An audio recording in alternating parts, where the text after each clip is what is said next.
All right, I'm going to give one more alert. And if you guys could help each other out so that people can see where we're at, I'd appreciate it. So just give me 1 second. All right, you guys hear me? One last time, you guys hear me? I'm going to get started now. Okay, so really quickly, really easily, really quickly, whatever. If we just go over very briefly, like before everything happened, right? So I gave you guys this doc. Essentially, going into today, the expectation before this week was a 50 basis point today and a 50 basis point next meeting, which is in a month from now. That got ratcheted up to 75. Basically, the Fed and Powell had to do the thing where they tell you we got to go aggressive now so that we can stop it later, right? If we do it now and we stay data dependent, the premise was that it would be received as positive. And this was what I said, and that's what happened. QT is still happening and OPEX is still happening, right? So the last two times that the Fed has come out and gave us their policy, on the back of it, we saw a sell-off following the following days, right? So we would have the Fed policy. They'd come out and they say the first time they came out and they were trying to be hard-lined, and then we had a sell-off. And then the last time he was trying to be, the nice guy, and then you had a sell-off. So it's going to be very critical to see what happens in the next couple of days, because if in the next couple of days the QT stuff starts happening and OPEX stuff starts happening, and people just look for this as an exit, it's not going to be a positive thing, especially going into a 3-day weekend. I'm not necessarily in that camp. I'm in the camp that says that potentially you're going to see some sort of relief, just that we've gotten it over with. But I have to address the fact that we are in reality, right? So let me delete this. You got a rally right to the 5-day on the NASDAQ. So really right down to the breakdown, right to the 5-day. So this shows you basically how, how sensitive we are to some of these moving averages and some of these technicals. One, and then two, just why from here on we're either going to get the roll off or you're going to get the follow through. It's like a coin flip, basically, right? So if we don't see the next couple of days materialize like we saw the last time that they announced, last two times that they announced, then you have an opportunity to potentially get up to this 20-day on the NASDAQ, which gives you about 400 points, 500 points, depending on how aggressive they get of upside.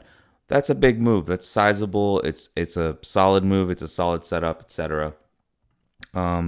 If you go and look at the VIX, which is where I was at, basically we sold off on the VIX right to the 20-day and right to where moving averages were, and then you had people come in and support it, and people, algos, whatever, right? So you're at this point, you're at this critical point where you have the upper end of the VIX range. So if I zoom out, you'll be able to see it more clearly. Outside of exogenous events like COVID, you basically get to the upper end of this range, and then you get some relief, right? And so we got right back up to this upper end of the range, and then we got some relief. Now, again, this is the first time that you've had QT actually happen on the back of what the Fed says or what the Fed does. So this is a new wrinkle thrown in, and it's a matter of, is what happened in the bond market in advance of QT, or was it not enough ahead of QT? And if you get a situation where it wasn't enough, you could see some more rollover and you could see some more selling.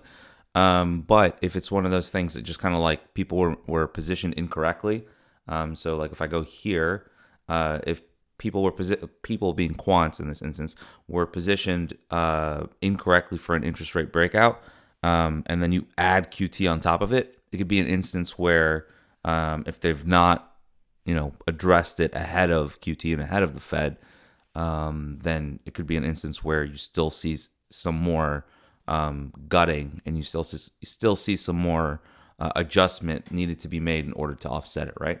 So the main thing that the Fed was talking about on an inflation standpoint was oil. So you just take a look at where oil is. It's literally just sitting on a 20-day.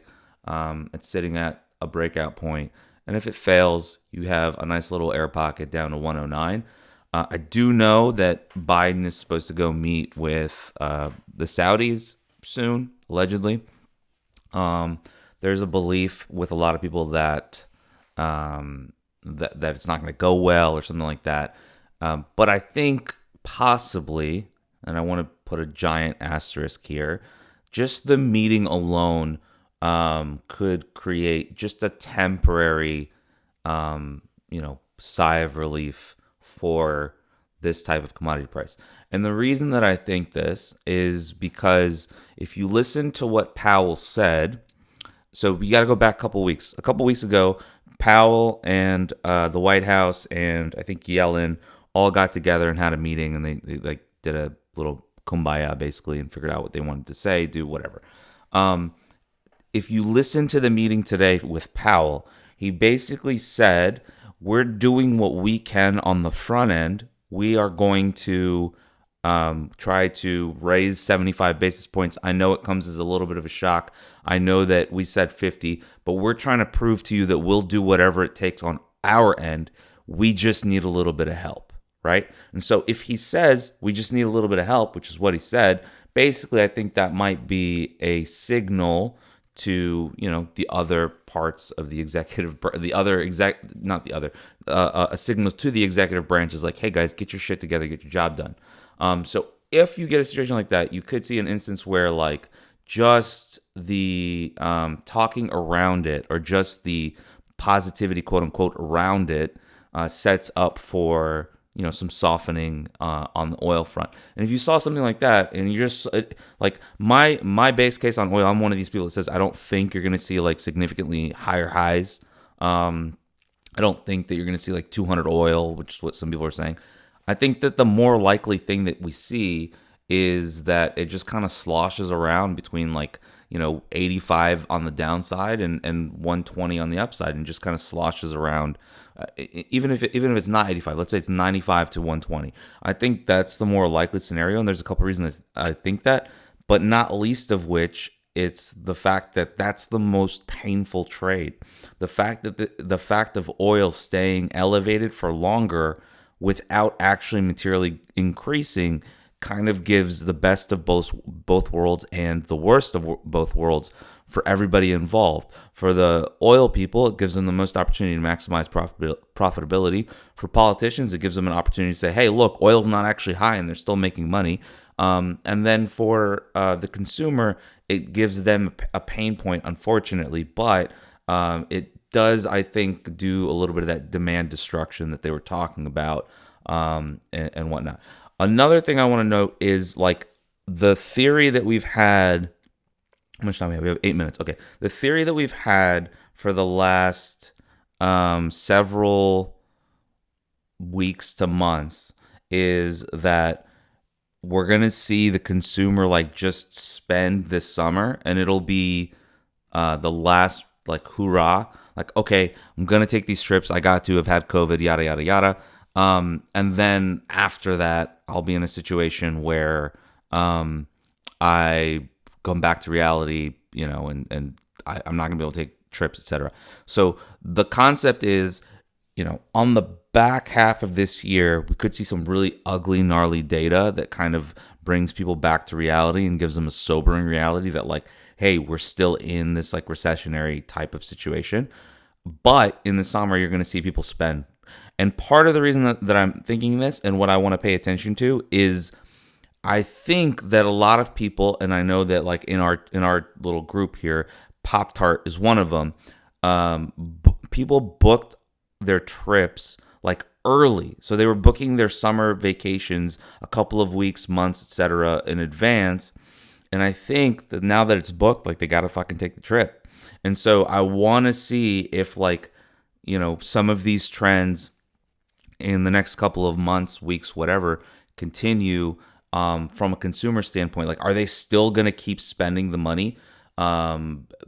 beyond this summer or beyond the next couple of weeks? Are they going to keep booking new travels, new things beyond the next couple of weeks? Or is it an instance, like I said, where like I feel like they just booked them and now they just kind of have to do it, right? So that's something that I want to pay attention to. On the oh no, I want to do this one, SPX. Let's think it's this one. Okay, so on the S&P, if you just zoom out, like we just tagged the March 2021 lows, and that's where we held. And if you just take a really clean look at it, you got those lows as your support, and you got the 5 days your resistance. And if you if you take a look at it and you measure it out, the move from the 5-day to the 20-day is 4%, right? And so that is a sizable move. It gives you an opportunity to you haven't missed anything, all that stuff. The other thing about where it landed is it landed right at that gap, that gap resistance, right? So it's a really clean, really easy setup. Above the 5-day, call it 38.45, call it 38.50, whatever you want to call it. Gives you an opportunity for a gap fill to 38.95 or 3900, and then through that gives you an opportunity to come back to 39.76, and then ultimately to 39.96 or 4K, whatever you want to call it, right? And so it's really important, in my opinion, to kind of like keep that perspective and understand that there's going to be instances where you have these wild moves intraday, and you have, we went from 3726 to 3843 basically on the S&P. That's a wild move, right? That's a really strong move, and it gives you opportunities throughout the day, right? But it's really important, in my opinion, to note if we can get through this level, it opens the door. However, again, if we go back to what we started off with on the front end of this, the last 2 times that they've had a Fed policy meeting, the following days resulted in sell-offs. So what we want to see is this low from today end up holding if they go back and test it. And if not, we want to see the low from yesterday, which is 37.05, end up holding on the S&P. And if you can get those situations where they hold, I think that little trend of the Fed meeting, no matter what they say, ends up a sell-off, kind of can get changed. So what does that necessarily mean, right? So let's put it in perspective. So if you just take a look at Apple, that 132 level that we highlighted at the beginning of the week ends up as support, and then we end up going right to the gap down, breakdown resistance level and the 5-day. So again, if you can get through it, if they can get through this level, this 137 level, 137.50 level, opens the door for 140, and maybe if they get aggressive, the 20-day. If they can't, and we end up selling off, then you still have the trend intact, right? So we still have that downside trend that we had the last couple of days to weeks in trend. Google, same kind of concept. Google's been one of the stronger ones. It basically failed at the 20-day, give or take. I thought it would get a little bit higher. It didn't, but it failed basically at the 20-day. And so again, just want to pay attention and see, are these things one-day moves, or are they going to end up having follow-through? And if they end up having follow-through, I'll make a video tonight or early tomorrow, or we'll do this again early tomorrow so that we can go over like more levels. But essentially, that's basically what we're waiting for. Beyond that, give me 1 second. I want to just make sure I have everything. Yeah, beyond that, we just want to pay attention to see if the VIX, this level that the VIX held on the 20-day, ends up getting retested. And if it breaks, then that's a good thing. If you go back, the 200 exponential moving average on the VIX has been the main line in the sand where people kind of step in and go from there. So I just wanted to go over that, and I wanted to talk about that pretty quickly before things close. If you got positions, only hold overnight what you're willing to see go to zero. So let me pull up Amazon. Yeah, so Amazon's still above where we got in. But if you've got positions, like, that's what you want to do. You want to hold what you're willing to see go to zero. You don't want to be too aggressive overnight. There's a chance that we end up having a gap up and retest where we were earlier today. But just hold what you're willing to see to zero, go to zero, excuse me. And if you've got any questions, feel free to throw them in the chat for this voice channel, and I'll kind of cover them. No questions. All right. Okay, so I'm gonna shut this down. I'll give another like quick little synopsis or a recap or whatever. I'll, I know I said that the last one was gonna be posted, but she was out of town and didn't get an opportunity to post it, I guess. So I'm gonna have the last video get posted. I'll post this one as well.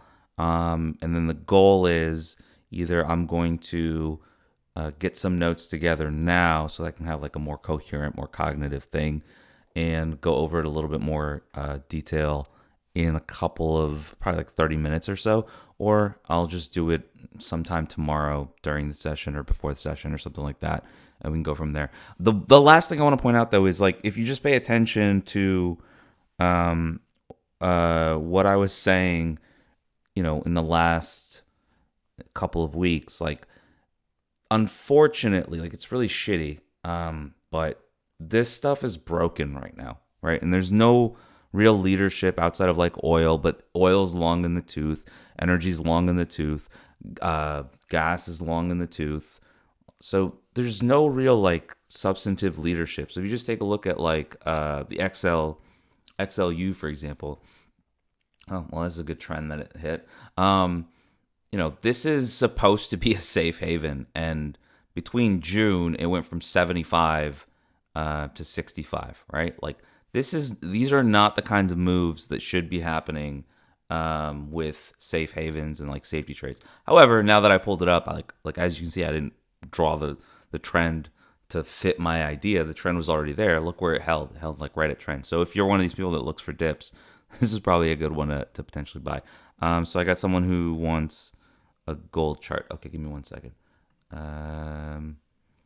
Yeah, so if I can just, one way to look at it is it comes back down to retest that trend. Another way to look at it probably is if I draw a trend, it'll probably be a trend. Yeah, so this is how I'd look at it, right? So you've got uptrend in gold, and if it breaks here, I'd look for this prior downtrend to get retested and held at like 1790, give or take. So, if I'm trying to buy gold, that's probably how I trade it. I mentioned Bitcoin. I mentioned Bitcoin in the Store of Value channel. If you go back out on Bitcoin, prior high basically got tested, give or take. So if you're one of these people that, oh, it's frozen. Shit. Okay, give me 1 second, guys. Let's see if I can fix it. Is it frozen? Let me know.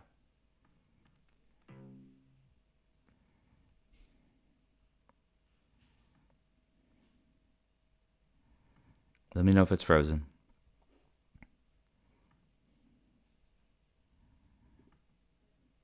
Okay, so some of you see Bitcoin, some of you see... Okay, I don't know why. All right, cool. So did you guys see the XLU in the gold or no?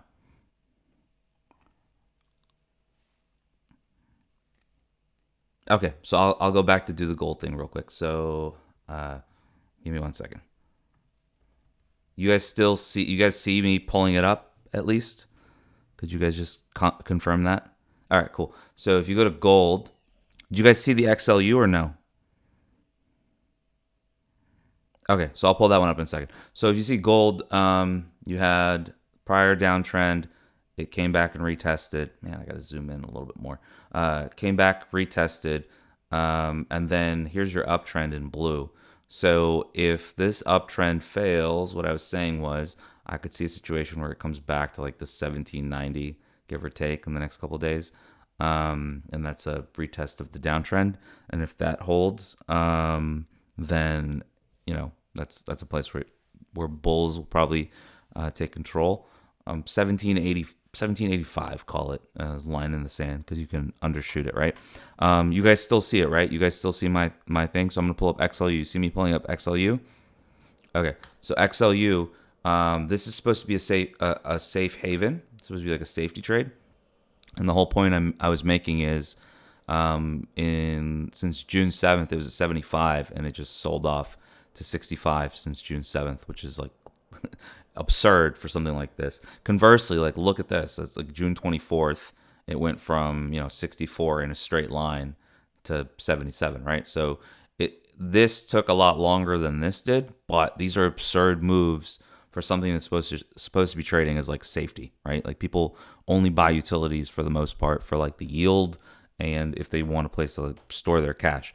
So, but if you're one of these people that likes to buy the dip, here you go. Here's a really easy setup, right? So you get long against 65, given how far and how fast this move was, and you ultimately are playing for a snapback to like 68, 69, somewhere around there.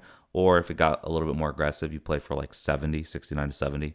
But these are like, that's a sizable move in the XLU both ways. So like if you were going long, that's a fairly large move for that kind of ETF. Outside of that, I think staples were another one that got crushed. So yeah, staples were another one that got crushed, sitting at support. If you can get a hold here again, if you can get through the 5 day, it opens the door for like a snapback. I don't like trading these things personally. I'd rather trade like XLY or XRT, like things that have been slowly beaten up. And the reason I'd rather trade these things because they have stuff like Netflix in them and Amazon and Tesla, right? And so I'd rather just trade stuff like that. So yeah, I'm gonna go ahead and read up on some stuff, see if I can put some notes together, be more focused on what it is that I'm saying. I just kind of threw this together on the fly. So if you got questions, throw them on trade questions or general questions. Let me know. Also, I said this earlier yesterday, but I'm revamping the Discord. So if there's things that you want, let me know, and I'll ask the dev that I hired and see if she can put them together. One of the things that we're going to try to put together is the ability to like pull up info on stock. So you just hit a command and either get like unusual options activity or outstanding volume or whatever, right? So I'm going to see if that's possible. Beyond that, there's going to try to make like the library a little bit more clean and some other things. So if you got anything you want, just let me know and I'll run it by her. And if it's doable, you'll get it. So thanks everyone. Good work today. Way to stay patient. That's the whole point I'm getting at is you get these opportunities. No reason to do it every single day. Wait for the extremes and then tag them, right? Like we went long Amazon. You had two opportunities to get long Amazon. Those are the kinds of trades that you want to go for. Boeing I didn't take, so congrats if you took it and made some money. But like that's the other one. And then the other one I didn't take, which if you did, congrats, is DWAC. But you wait for something. You wait for an opportunity. You wait for a reason to do something rather than try to do it on a daily basis. And for someone like me, that's something that I have to do, and I had to learn the hard way because, when I'm for Amazon, for example, if I got to trade 100 contracts, it's not easy to get in and out of 100 contracts or even 50 without potentially bludgeoning yourself if you're wrong over time. So way to go, guys. And if you have any questions, let me know. I'll talk to you guys later. Bye.